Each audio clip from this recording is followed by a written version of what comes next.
World food ফোরামে অংশ নিতে ইতালির রাজধানী রোমে পৌঁছেছেন প্রধান উপদেষ্টা ডক্টর মোহাম্মদ ইউনূস। এ নিয়ে আরও জানাতে রোম থেকে যুক্ত হয়েছেন মনিরুজ্জামান মনির। মনির, প্রধান উপদেষ্টা কখন নাগাদ পৌঁছেছেন এবং আজ তার কোনো কর্মসূচি রয়েছে কিনা জানাবেন। আপনারা জানেন যে জাতিসংঘের এফএওতে যোগদানের জন্য বাংলাদেশের প্রধান উপদেষ্টা ডক্টর মোহাম্মদ ইউনূস ইতালিতে এই মুহূর্তে পৌঁছেছেন এবং কিছুক্ষণের মধ্যেই আমার সামনে যে গেটটি রয়েছে এই গেট দিয়ে বের হবেন এবং তার সাথে যে সফরসঙ্গী ছিলেন তারা ইতিমধ্যে এখান থেকে চলে গেছেন।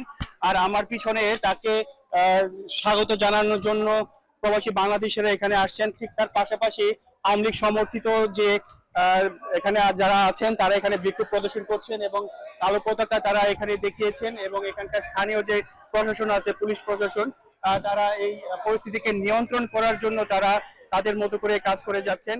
তো আমরা এখন অধীর আগ্রহে আছি অল্প কিছুক্ষণের মধ্যেই আমার ঠিক সামনের দিকে যে গেটটি আছে এই গেট দিয়ে তিনি বের হয়ে যাবেন এবং কিছুক্ষণ আগে আমি আপনাদের যে বিষয়টি জানিয়েছি যে তার যে সফরসঙ্গী যারা যারা আছেন তারা কিন্তু এদিক দিয়ে বের হয়ে গেছেন এবং করা একটা নিরাপত্তা ব্যবস্থা এখানে জোরদার করা হয়েছে।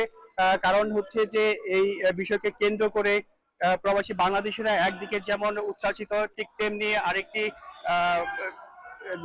আওয়ামী লীগ সমর্থিত যারা আছে তারা কিছুটা বিচলিত আছেন এবং তাকে প্রতিহত করার জন্য তারা চেষ্টা করছেন। আর সবকিছুই এই ইন্টারন্যাশনাল এয়ারপোর্টে বিঞ্চিতে এই ধরনের একটি পরিস্থিতি সৃষ্টি হয়েছে এবং সবকিছু মিলিয়ে এই যে পরিস্থিতি এখন পর্যন্ত তারা কন্ট্রোলে আনতে পারেনি।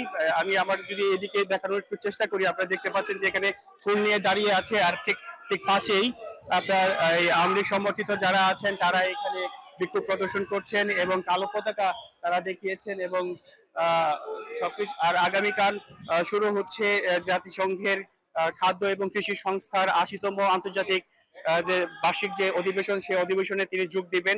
এই অধিবেশন চলবে আগামীকাল ১৩ তারিখ থেকে শুরু করে ১৭ তারিখ পর্যন্ত। এই ছিল সর্বশেষ সংবাদ।